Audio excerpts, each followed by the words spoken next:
Bonjour, je vous présente cet ouvrage. Nelson Goodman, Faits, fiction et prédiction.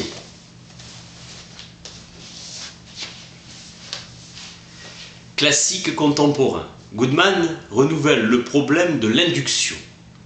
Tous les prédicats ne sont pas projectibles. Il invente le prédicat gru, traduit par le vleu, contraction de vert et de bleu. Une chose est vleu si elle est verte avant et bleue si elle n'est pas observée avant ce moment. Argument conçu comme une énigme.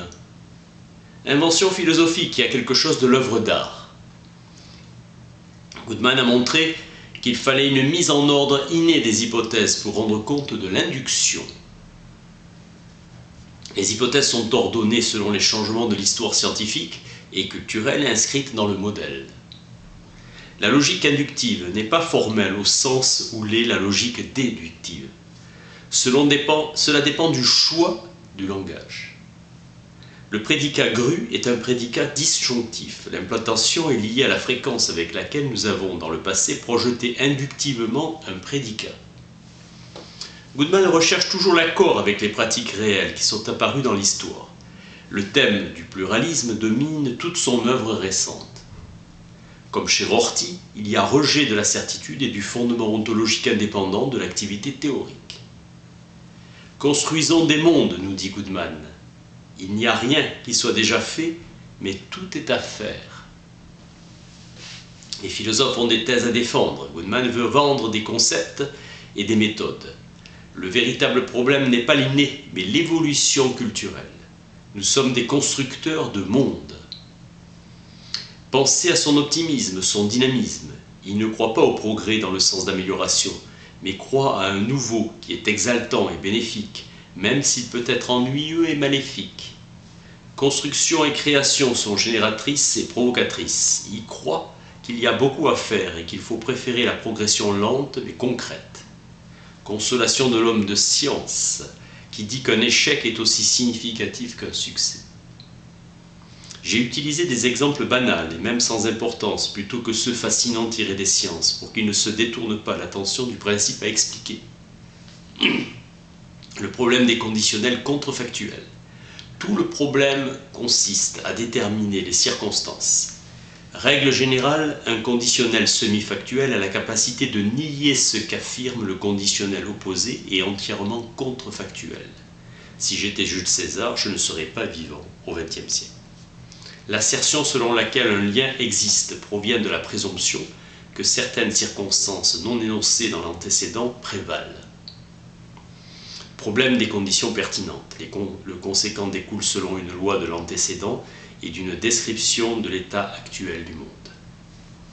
Les contrefactuels ne peuvent dépendre de lois vides, l'incompatibilité non logique signifiant la violation d'une loi non logique. La fixité relative des conditions est souvent difficile à percevoir. Conditions supplémentaires explicites. Existe-t-il un ensemble E approprié qui soit contenable avec A et satisfasse à certaines exigences supplémentaires? Règle. La première phrase doit être reconnue comme vraie, la deuxième étant un fait contingent après la détermination. Notre critère exclut l'acceptation des principes vides comme loi. Une phrase est nomologique si le fait qu'elle est acceptable ne dépend de la détermination d'aucune instance particulière. Son acceptation dépend ou pas d'une certaine connaissance donnée. Le fait d'accepter un énoncé ne lui confère l'autorité de gouverner des cas contrefactuels. Notre problème est de savoir comment définir les circonstances dans lesquelles un énoncé est acceptable, indépendamment de toute instance donnée. Un problème philosophique est une exigence d'explication adéquate formulée dans un langage acceptable. La solution dépendra de la ligne que nous traçons entre ce qui est déjà clair et ce qui a besoin d'être clarifié. Ailleurs est la tentative de distinguer le sens du non-sens. L'absence d'une théorie générale du bien ne change pas le vice en vertu, et l'absence d'une théorie générale de la signification ne change pas un verbiage creux en un discours clair. En l'absence de tout critère pratique et fiable de la clarté, le chercheur ne peut que sonder sa conscience philosophique. La valeur de vérité d'un contrefactuel ne découle pas simplement de la valeur de vérité de ses composantes, car l'antécédent et le conséquent d'un contrefactuel sont toujours tous deux faux. Un contrefactuel est vrai si et seulement si l'antécédent lié aux énoncés pertinents est vrai concernant des circonstances environnantes, mène au conséquent par un principe général vrai. Un prédicat dispositionnel est simplement une description succincte de certains aspects de l'histoire totale d'une chose. Nous avons besoin de connaissances particulières supplémentaires pour trouver le prédicat auxiliaire qui satisfait à la formule générale, liée de la façon requise au prédicat manifeste initial. L'homme de science ne définit jamais un terme, mais précise partiellement et progressivement sa signification à mesure qu'il apprend. Les prédicats dispositionnels et les prédicats manifestes sont des étiquettes utilisées dans la classification d'objets réels. Doctrine selon laquelle les seules entités possibles sont des entités réelles.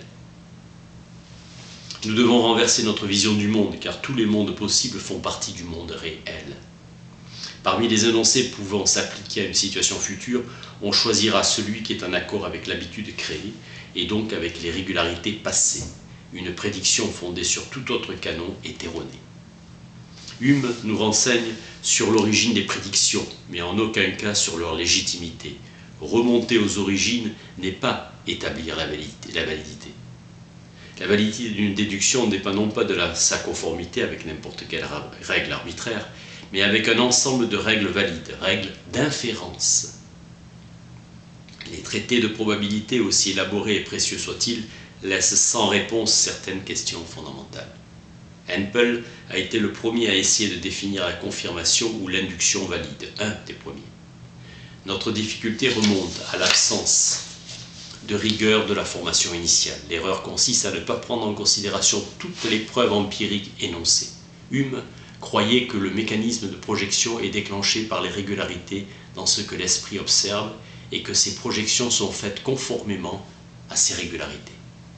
L'adoption d'une hypothèse ne constitue une projection réelle que si cette hypothèse comporte deux cas positifs et des cas indéterminés sans aucun cas négatif. Éliminer les hypothèses ayant fait l'objet d'une projection qui, bien que demeurant inviolées, ne sont pas de forme nomologique. Tous les X sont verts, inviolés et non exhaustivement parcourus. Nous avons l'hypothèse tous les X sont bleus qui est inviolée et également soutenue. La différence apparaît que lorsque l'on considère uniquement les occasions où chaque prédicat a été réellement projeté. Emmanuel Kant dit que la validité d'une induction dépend de ce qui est, mais aussi de son organisation. Dans le cas de prédicats nouveaux, la légitimité des projections ne peut être évaluée qu'en fonction des relations existantes entre ces prédicats et d'autres plus anciens, et les projections des nouveaux seront d'autant plus fréquentes que l'évaluation leur sera plus favorable. La raison pour laquelle les prédicats valables bénéficient seuls d'une solide implantation est justement que les prédicats bien implantés sont devenus des prédicats valables. Les pires idées fausses sur le problème de l'induction résultent du défaut de reconnaître cet état de choses. Seules les hypothèses soutenues, inviolées et non exhaustivement parcourues sont projectibles. Une hypothèse est dite projectible si elle supplante toutes les hypothèses qui lui sont conflictuelles, improjectibles si elles sont implantées et non projectibles s'il est impossible de déterminer laquelle des deux hypothèses en conflit. Une hypothèse est projectible si elle est non exhaustivement parcourue. L'ensemble supplante l'autre. Une hypothèse peut être réelle sans encore avoir été projetée à un moment donné. Une hypothèse est projectible que si elle est effectivement projetée dans chacun de ces deux sens. Une hypothèse normalement projectible peut cesser de l'être en présence de circonstances défavorables. Des circonstances favorables peuvent rendre projectible une hypothèse qui ne l'est pas normalement. Un prédicat est mieux implanté qu'un autre si son implantation acquise est supérieure à une implantation acquise égale, si son implantation héritée est supérieure. Des hypothèses de même catégorie peuvent différer grandement d'un point de vue du degré de projectibilité, qui peut être affecté par des preuves empiriques indirectes. La détermination du degré de projectibilité se fait à partir d'une comparaison de l'implantation. Les facteurs qui résultent en un indice final faible ou élevé demandent à être soigneusement étudiés. La présence d'une surhypothèse positive bien soutenue et inviolée n'entraînera aucune augmentation de projectibilité. L'effet d'une surhypothèse dépend également de son degré de projectibilité. A l'inverse, une surhypothèse dont la projectibilité est très faible n'aura guère plus d'influence qu'une hypothèse qui n'est même pas présumée projectile, quel que soit le soutien dont elle bénéficie. Lorsque l'indice initial de projectibilité est négligeable, l'indice de projectibilité finale est également négligeable, l'implantation de son antécédent très faible. Indice initial faible, indice final aussi faible. Distinguer entre les espèces authentiques et les espèces artificielles. Tâche immense pour évaluer la projectibilité d'une hypothèse. Nelson Goodman, fait, fiction et prédiction. Merci.